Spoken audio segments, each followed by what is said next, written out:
Hoshiai no Sora, aka Stars Align. Stars Align is a story about a boy and another boy and their Osanana Jimi. They reconnect years later at some form of school and they both end up joining the soft tennis club. Stars Align had to be the first one I mentioned because literally it scared the straights so bad that they cut production halfway through the entire series. We still have not gotten the rest of it. No exact response has exactly been given as for why Stars Align was cut halfway through, but I think with the boy who is exploring his sexuality and gender and literal verbatim LGBT book mentioned in the series, a book that would probably be banned in half of the libraries in America at this point, I think it's safe to assume why exactly production was cut. Evangelion 3.0, you cannot redo. Do I have to explain Evangelion? Evangelion 3.0 is basically one really long date between Shinji and Kaoru with a lot of lewd piano scenes mixed in between. I probably could not tell you what else happens in it. I forget if this is the one with the time skip. No, this is the one with the time skip. But out of all of the rebuild films, 3.0 is the lowest rated, at least on my anime list, and I think we can assume for homophobic reasons why. Fairy Ranmaru. Fairy Ranmaru is basically about a bunch of guys who go down to Earth from the fairy kingdom and solve other people's problems for free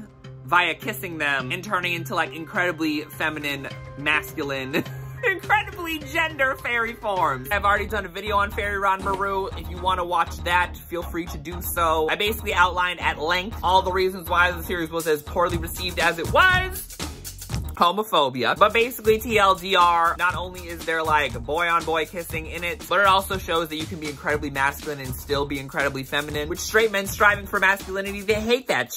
Also, they just generally hate magical boys, so shout out to Cute High Earth Defense Club love. Build Divide Code White. Build Divide Code White is the sequel to Build Divide Code Black. While I won't spoil everything that happens in Code Black, it's basically a card game anime, but a card game anime set in the world of dramatical murder, and if Noise was the protagonist. But Code White is a time skip after the events of Code Black, and it follows Hiyori and the sister of the main guy from Code Black, Teruto. And it basically follows the two of them in this dystopian future as they play card games to make their way to the Tower of Babel or whatever in order to consummate their lesbian love. But Code White is on this list because Code White is basically Yu-Gi-Oh! But with lesbians, and the straight men, as we know, hate lesbians. That's why they pay them so much attention. And I mean, it's very strange to me personally as a queer person who watches and enjoys Yu-Gi-Oh! That so many straight people enjoy Yu-Gi-Oh! But obviously because Code White wasn't Yu-Gi-Oh! And not only was it not Yu-Gi-Oh! But it was Sapphic Yu-Gi-Oh! They had to hate on it because they want the lesbians, but the lesbians do not want them. Koichi producer, Evil X Love, aka Mr. Love, Queen's Choice. This is a story about a Chinese gacha game. So there's a player character named Watashi, and Watashi is going around in this city and meeting all these assorted hot men, and it's an otome game adaptation. I think you can fill in the blank. This is on here because obviously the player character's name is Watashi. Watashi, for those that don't know, is a first person pronoun in Japan that's gender neutral. So anybody can be Watashi. Not only is there a player character, but the player character's name is Watashi, which means per math that if Watashi is the player character, then you are Watashi. So obviously all the love interests are men, and if you are Watashi and you're a man, that's gay, bro. Battle Spirits, Kakume no Garette, and Mirage. 2 seasons of basically the same series. Also another card game anime. Battle Spirits, Kakume no Garette basically happens in a world where there's 3 races. There's humans, there's Mazaku, and there's what's known as the mauve, like the color mauve or whatever. And so the mauve are oppressed by both the humans and the demons because if it's humanity, they're gotta oppress somebody. Humans and the demons ended up getting along, so they created a 3rd race to hate on.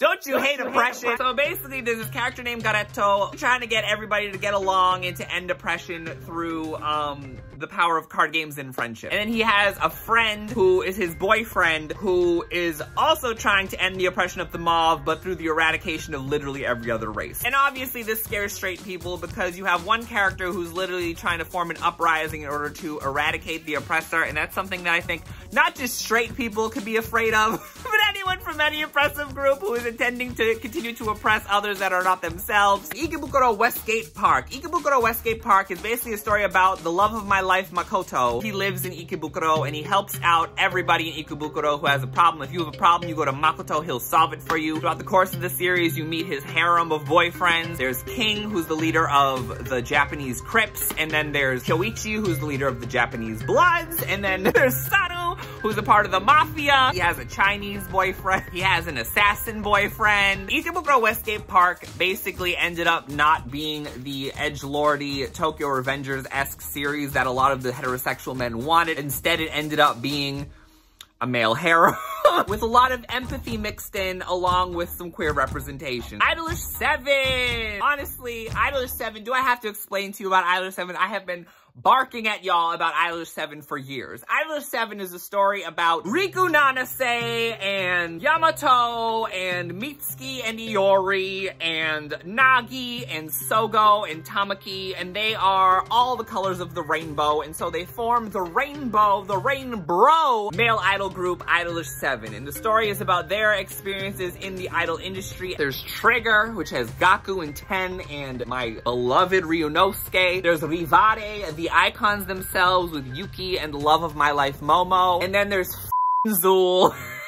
Names I don't even want to remember. And then there's the love of my life, Tsukumoto. But the reason why this obviously scares straight people are afraid of rainbows. How do straight people survive when they go outside after it rains? I don't understand. Number 24. Number 24 is basically about this icon named Natsusa who is a rugby player. And so Natsusa gets into an accident and his entire rugby career is canceled. He ends up becoming the manager of said rugby team. Said fruity lovable ass, men on men rugby team. Number 24 basically is not your granddaddy's all out. Number 24 it takes rugby and homos at the out. And obviously rugby is one of those sports that's seen as like super manly, super masked, like it's what straight men do.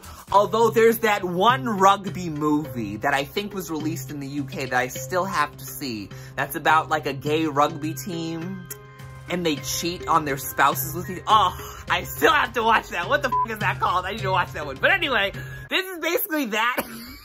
But without the cheating. And obviously when you have such a hyper-masked, super straight men loving sport like rugby, and to insinuate, you know, queerness within it, even though there are queer rugby teams, terrifies them. 2 series, Roommate and Makura no Danshi, aka Pillow Boys. Roommate is basically about you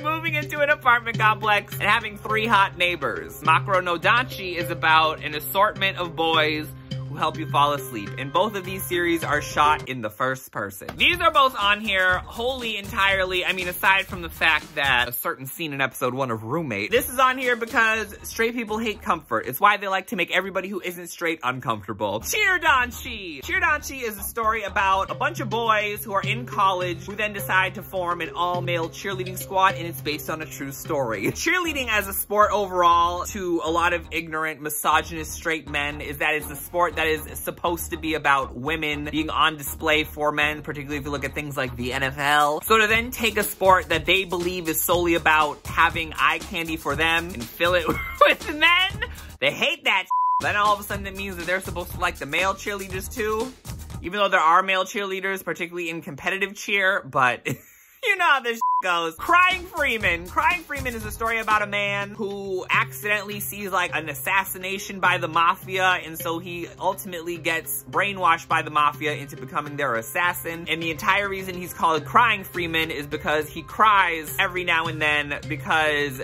they tattooed over his and that fucking hurts. Crying Freeman is on here because obviously straight men and toxic masculinity believe that, you know, men don't cry. Also, the series is full of both male and female objectification, which if you're either of those genders and heterosexual, you probably hate that. Kimono Jihen. Kimono Jihen is about a precious boy named Kappa-ra who is part ghoul or all ghoul, and he ultimately gets saved by this supernatural Tanuki guy and meets a bunch of friends and moves to the big city, and they help deal with supernatural cases. Straight people hate Kimono Jihen because it's Shota representation. It's a rarity within all the loli we get all the time. And you may be saying, but Chris, straight people love Boku no Pico. And I can honestly wholly tell you that's because Pico is lolly coded. We can all see it, we all acknowledge it, we all know it. Hypnosis Mike! Hypnosis Mike is a story about a world where women came into power in the government of Japan, and so ultimately what they did is they got rid of weapons. They said F the Second Amendment, although they don't have that in Japan obviously, and they instead replaced all weapons with microphones known as hypnosis mics, which if you're trying to cause someone harm, you use a hypnosis mic, and hypnosis mics work basically that it says, the pen is mightier than the sword and sticks and stones may break my bones, but words can really f you up. So essentially, if you rap into the hypnosis mic, you can hurt somebody. So like, you could literally be like, what's a rap lyric? From the window! To the wall! To the wall! To the sweat run down my all these crawl and basically commit mass murder. This is a series that really and truly only scares straight men because it presents a world where essentially women are in charge and all of a sudden men are not in the power in the government. Men are the inferior gender. Bunjo no Fanfare, aka Fanfare of Adolescence. Fanfare of Adolescence is basically about a bunch of cute boys riding horses and falling in love. They look at this shit like, how dare you homo up the Kentucky Derby, which is the epitome of heterosexuality, heteronormativity, and honestly, whiteness. A few things more het and Caucasian, and somehow they ended up making it queer and in Japan. Arata Kangatari. Arata Kangatari is basically about a boy named Arata who is bullied by this boy named Kawaki because Kawaki likes him. And so Arata ends up being isekai to another world and switch with this other Arata from the other world, and they end up switching places and like low-key switching bodies. And the story progresses in a way where Kawaki follows after Arata to this other world because he's in love with Arata. Aside from the fact that Arakawa walked so that BakuDeku could fly, Arata Kangatari implies that if you're a bully, as many straight people are, and you're bullying someone of the same gender, you're bullying them because you're in love with them. And straight people would hate to realize that, because if they all realize that, they would all stop bullying. Maho Shoujo Ore. Maho Shoujo Ore is basically about this girl who is trying real hard to be an idol, but she has no rhythm and cannot sing a beat to save her life. And then because of reasons, one day ends up becoming a magical girl, but when she realizes that she's a magical girl and transforms to become a magical girl, she turns into a brolic boy. To see these cute girls then transform into these hot brolic men, it's the antithesis of the male gaze. And you also have to add in the fact that there's also actually some, ironically,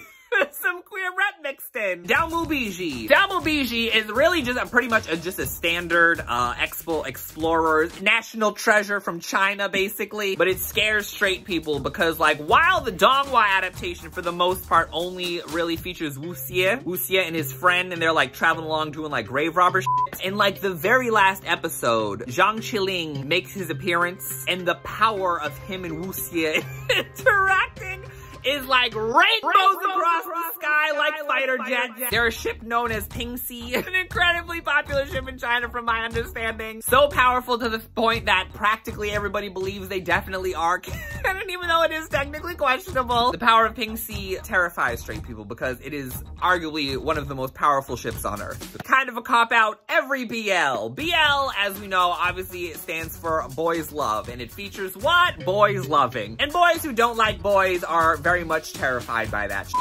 Particularly if the story features friends to lovers, and particularly if it features co-workers, or really just honestly if it features two boys at all, which is the entire subgenre, so here we are. Free Iwatobi Swim Club. Free, do I have to explain Free? Free is a series about a boy named Haruka Nanase, one of the loves of my life, who only swims free. Free is like freestyle. It's one of the many strokes that you can do in swimming.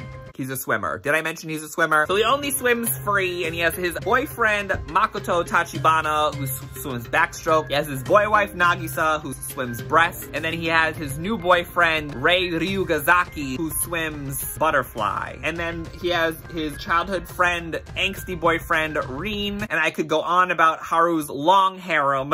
It is a really long harem. Free was a cultural moment when it came out. It's one of those series where it's like, not only did it have like a huge Fujoshi following, but a lot of straight men particularly unfortunately paid it a lot of attention, mostly through like, you know, indirect homophobia, like LOL, this is gay. Actually, that's more direct homophobia, isn't it? It was just crazy because I've never seen so many straight men get so body conscious and so insecure over an anime series, aside from arguably the next one on this list, that they needed to make so many jokes so much about a series that they never even really cared about. And I mean, other people were making jokes about it too. Obviously, my fellow Fujos, Fubros, ship the ever-living out of it, but that's different than like you watching a series that you don't actually care about, but you being like, LOL, it's gay so much, covering up the fact that not only are you not hot, but these boys showing affection to each other made you feel a type of way that you had to make jokes about it because you felt insecure. Like, it made you feel things and you had to viscerally react.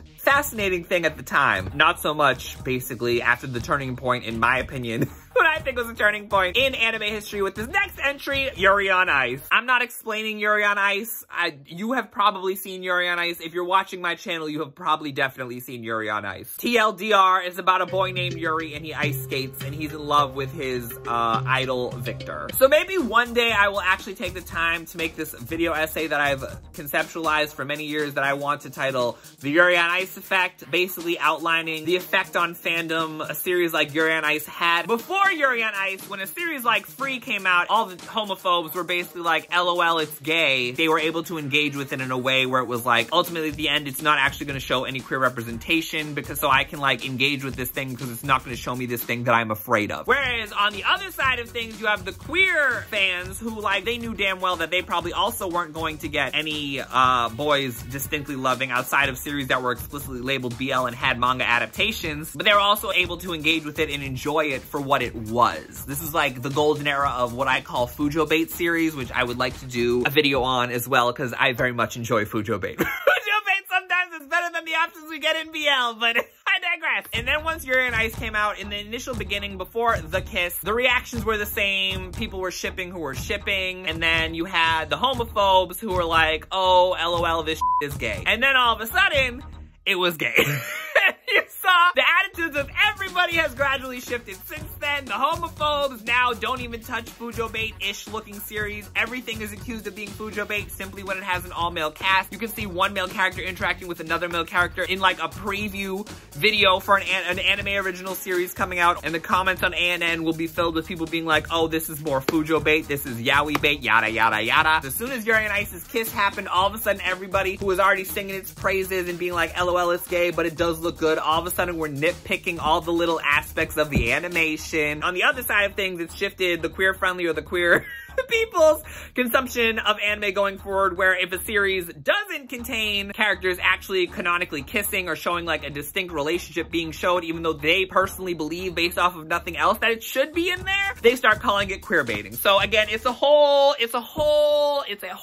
video essay I want to make one day. But yeah, TLDR, before Yuri on Ice, homophobes were out in the open because they knew that queer audiences weren't going to get what they wanted. After Yuri on Ice, they now expect everything's going to secretly have some sort of gay agenda. So now they like shoot down immediately, just don't engage with it like at all, or like try to find every little excuse to objectively shut down. Also, Ice Adolescence is in limbo. Yuri on Ice was so powerful that edgelord homophobic studio Kappa-ra, aka MAPPA, takedown video coming eventually, decided to completely freeze the project for, what is it? It's at least 5 to 7 years at this point. And I mean, we could get into like international response versus domestic response, but like you announced the movie and you still haven't released that movie. Meanwhile, you're picking up every edgy, super violent, dark shonen trio anime adaptation that comes out. You're taking them from other studios. So you have all this time to do all these other things. Homophobia. Days! Days is basically a soccer anime about this adorable, sweet, precious boy who wants to try playing soccer. So he tries out for a soccer team, and ultimately through perseverance, he makes the soccer team. And he joins the soccer team, and he has a boyfriend named Kazuma, and he has about like 12,000 other boyfriends. And what is going on with the light right now? Days is another victim of walking human rights violation, Studio MAPPA, where it hasn't gotten to season 2. It got an OVA series right after the original series aired, hasn't gotten anything since then. The manga is completed. Meanwhile, they're picking up everything else that's violent and edgy, that appeals to, you know, dude bro, cishet, edgelord sensibilities. Not doing anything, you know, that would be nice and be like, oh, see,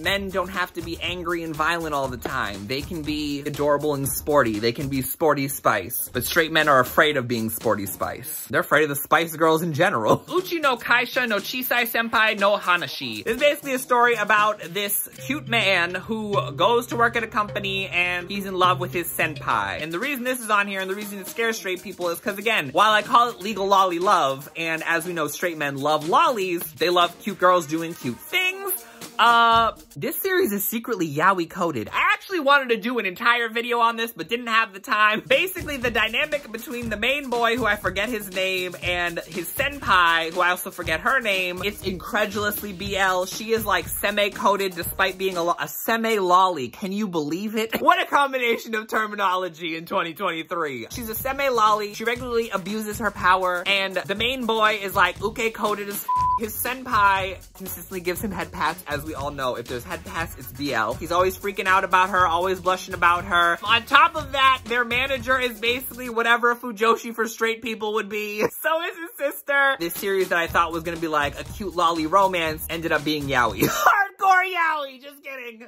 But am I? Watch it for yourself and figure out. Can you imagine the fear within straight men's hearts? Going into a series thinking like this is a safe space. This isn't like me picking up Jujutsu Kaisen and wondering if Yuji and Gojo are gonna bang. Like, no, this is like, okay, we have a man and we have a woman. We have that trad wife life. We have heteronormativity, like this is gonna be straight as f. This is my homophobic, homo-free, safe space. And then all of a sudden realizing, wait a second, is this yaoi? You know what I mean? It's like Uzaki-chan all over again. Sanrio Danchi. There's few things that straight men are afraid of more than Hello Kitty. Sanrio Danchi is basically about a bunch of cute and hot boys of various demographic appealing types who are mega fans, stans if you will, of Sanrio characters. So it's basically a series about a bunch of men playing with stuffed animals. Straight men hate the idea of like, I'm not gonna play with a stuffed animal. I'm a man. Men do masked things. Straight women hate that because it's like, oh my god, are you gay? Why can't you be more manly? And personally, Wamu Wamu is across the room from me. This moment, should I get Wamu Wamu? And that kind of negativity and toxic masculinity and bullshit. Look at him, he's so cute. It's something I can't tolerate. Sanazanmai! Sanazanmai is a story about this cute boy, I forget his name, but he's adorable, and he has another friend named Kenta who's in love with him. And so ultimately them and this new boy in school named, I think, Toji, accidentally breaking a statue of a Kappa, and the Kappa comes to life and is like, y'all gotta become Kappas so that you guys can defeat capitalism and Scamazon. And so he transforms them into Kappas by f***ing the life out of their. There's nothing straight men are more afraid of than stuff being done to themselves. And like, honestly, I feel like we're at a point where is creeping into the mainstream, but we are not yet at the appropriation renaissance that I believe we are on the cusp of. So currently still in this moment as I'm recording this video, Sanazanmai scares men because they're afraid of being pleased through the ass. Clearly because they hate themselves. Niten Yonsan, aka 2.43, Sane Volley Boo Danshi.